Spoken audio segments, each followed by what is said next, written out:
After a gargantuan victory in the North London derby, as Leandro Trossard feasted on Nando's FC, Arsenal have closed the gap down to 4. So today we'll break down all of what we learned from the game, discuss a masterclass from Miles Lewis-Skelly, as well as getting a very important transfer update. We'll find out about a new midfield target and what is happening in terms of the forwards.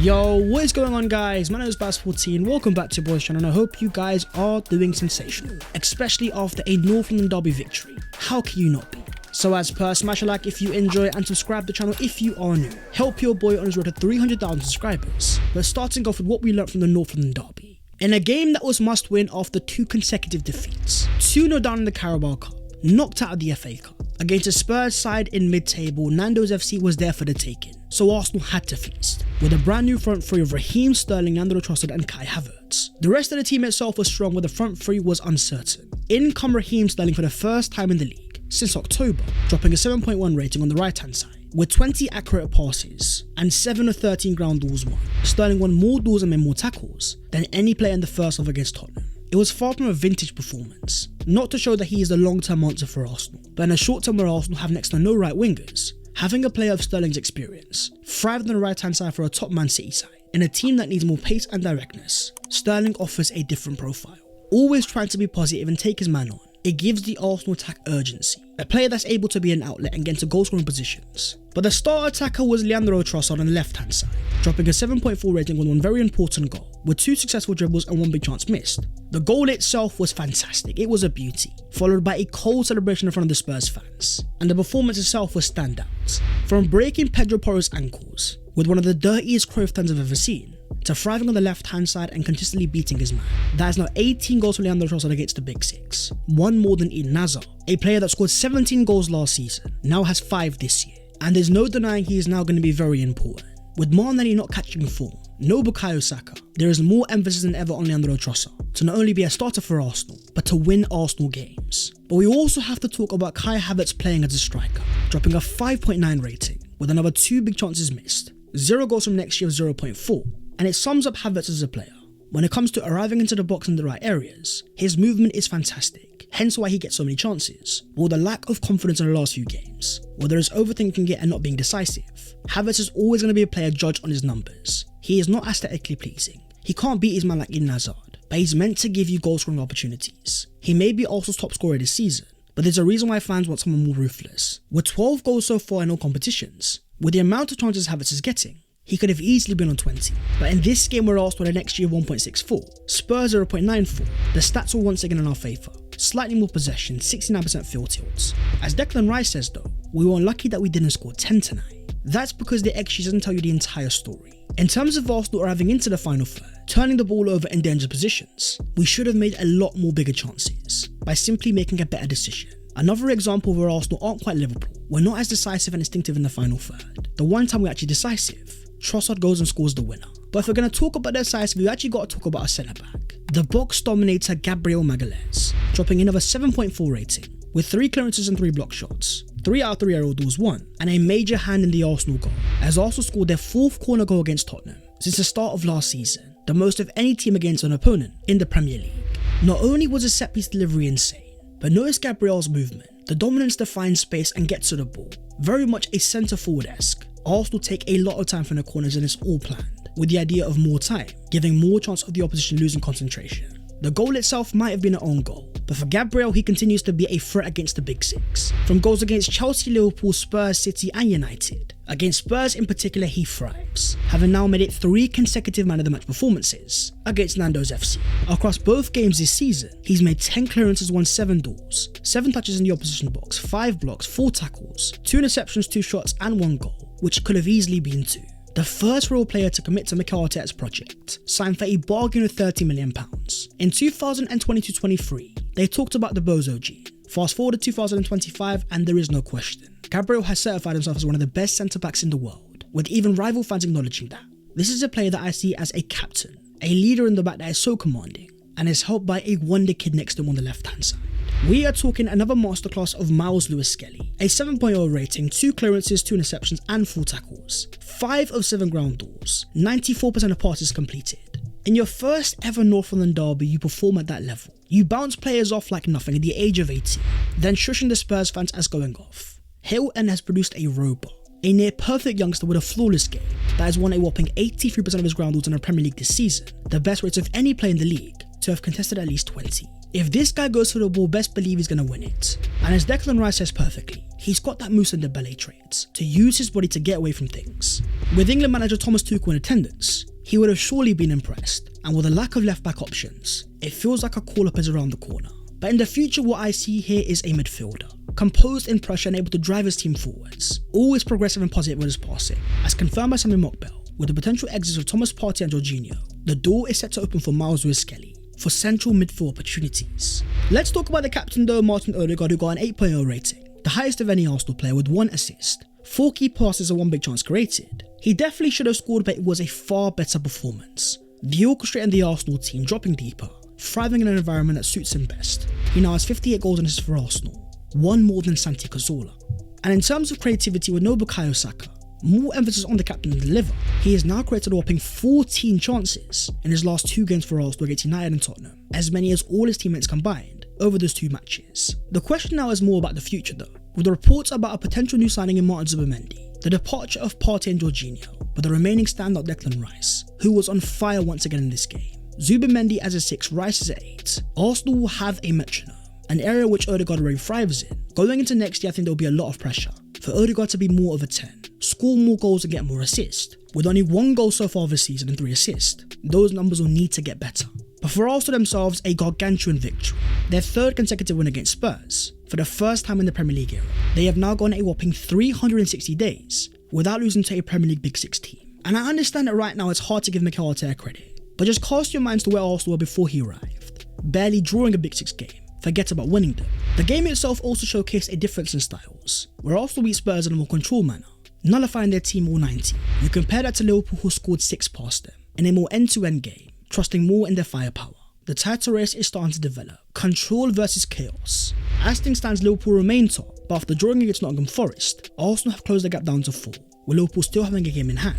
Next up, we've got a massive game against Aston Villa, straight after Liverpool's own hard game against the Brentford side away from home. We are now entering a very intriguing part of the season where games coming thick and fast, and Liverpool themselves are starting to falter. Despite having their full 11 against Forest, they weren't able to get the 3 points, with their final Premier League away games being so difficult. Brentford, Bournemouth, City, Villa, Fulham, Leicester, Chelsea and Brighton, all grounds that Arsenal have been to, apart from Leicester City. To anyone that thought the title race was over, let's just say hold your horses. Moving on to the latest Arsenal transfer news. With just under half of the window left to go, Arsenal are set to be active. But what about the future of Kieran Tierney, coming on against Spurs playing as a left winger, putting in a sublime cross that should have easily been an assist? Tierney's final ball is still one of the best in the club, with a post after the game with the salute emoji. According to Sky Sports News, Celtic are close to agreeing a pre-contract Kieran Tierney and are trying to take him on loan until the end of the season, especially if they qualify for the Champions League knockout rounds. With Arsenal already having Miles Lewis-Skelly and Ricardo Calafiori, with the ability of Tim Bentomiasu also on the left-hand side, but with Tierney offering a different profile, in games that also need more of an overlap, keeping him until the end of the season could be wise. But then you also have the future of Alexander Zinchenko, no longer a starter for Arsenal guaranteed. Now according to Florian Plettenberg, Borussia Dortmund are exploring a deal to sign Alexander Zinchenko, with talks taking place with the left back who's desperate to leave North London. A deal has been discussed of initial loan with the obligation of €20 million. A player that arrived at Arsenal at a difficult period, no Champions League football, to Premier League title contenders. We all know about his strengths and weaknesses, but you can't deny that he was a part of our initial transformation. With just over 1 year left on his contract, it makes the most sense for Arsenal to cash in. But what's happening with the Arsenal midfield? With Thomas Partey and Jorginho both set to leave at the end of the season, we've talked about the arrival of Martin Zubimendi, a deal close to happening there. But it seems like Arsenal won't be stopping with just that. According to the very reliable Hande Virgil, Arsenal are battling it out for Norwegian sensation Sverre Nypan with Borussia Dortmund and another unnamed club. He has told players of the family have spoken to Odegaard in 2024, with his reps seeking assurances about game time and a clear pathway to first team football. An 18-year-old Norwegian wonder kid, playing for Rosenborg in Norway, where according to reports, a decision is imminent on the player side. Despite no offers on the table right now, Rosenborg want £10 million for him, with the current desire in the team that the player will have a decision ready within the next few weeks. Arsenal and City are both in the running. In terms of profiles, this is more of an attacking midfielder, a number 8 comfortable on both feet, with the potential of controlling games and being decisive in the final third. When you're wanted by Borussia Dortmund and Man City, you're normally a very good player, and I am all for also scouting players out of nowhere, a part of our history, especially under Arsene Wenger. signing one of the kids before they blow up and turning them into superstars. But the main thing on Arsenal fans' minds though is what's happening with the new forward. As the Arsenal players came out against Tottenham with shirts for Gabriel Jesus saying "Stay strong, Gabby," ruled out for the rest of the year with an ACL injury, you also had Bukayo Saka and Ethan Nwaneri in attendance. Two more players currently out injured. Mikel Arteta confirmed after the game, on signings, yes for sure, we are going to try. With even Fabrizio Romano saying, in the last 24 to 48 hours, Arsenal have made many calls for important players around Europe. Arsenal are certainly active. And according to L'Equipe, Arsenal are considering both Victor Gyökeres and Bryan Mbeumo as potential replacements for Gabriel Jesus. Now Gyökeres, we talked about in the past, a player that can be an elite striker and is said to be available for £70 million come the summer transfer window. But what about Brentford's Bryan Mbeumo?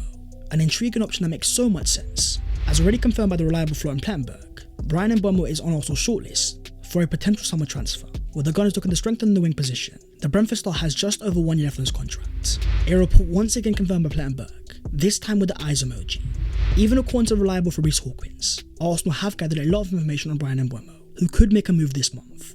The key behind this deal, of course, is the contract. As reports confirm, Arsenal have been speaking to Mbeumo's agent since last summer. He's not keen on leaving London and will not be signing a new deal at Brentford. All but confirming at one point he's going to leave. It's just a matter of when. With this being the best chance for Brentford to cash in, a player that can play centrally, but also thrive on the right hand side, be almost the perfect cover to Bukayo Saka, while also being elite competition. With 13 league goals so far this season, all from an XG of 6.5, we saw in the game against Arsenal how devastating he can be on transition, and still only 25 years of age. Having also created 10 big chances this season, with 2 key passes per game, he also offers Arsenal creativity.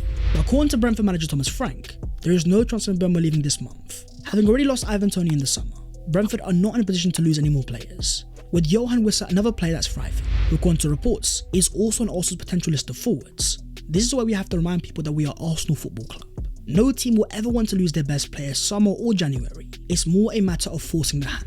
You look at Man City, who've just got a here we go for Omar Mamouche, the star player for Frankfurt leaving mid-season, who also wasn't available. But with determination and ambition, City were able to get a deal over the line. And Mbeumo's contract situation is the perfect scenario. If Brentford want the most money, it has to come this January.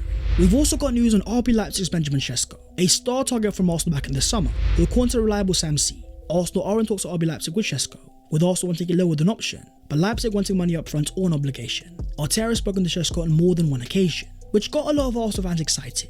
A 21-year-old striker that has so much potential, one of the best ball strikers in Europe, alongside a whopping 6'5" frame. But moments after you had Sesko's agent come out, saying that he won't leave in January, despite talks with Arsenal. His agent says, I don't think Leipzig will be satisfied with any compensation at this moment. Leipzig don't want to sell Sesko, because they really value him immensely. Arsenal have had a clear strategy going into this window. Try to see if they can sign the main targets now, if not find a short-term alternative, with a standard option being Juve's Dusan Vlahovic. Having missed out on Juve's last game in the squad, reportedly due to injury, you've now got more reports from the UK, saying that Arsenal have approached Juventus to sign Dusan Vlahovic on a loan with the option to buy.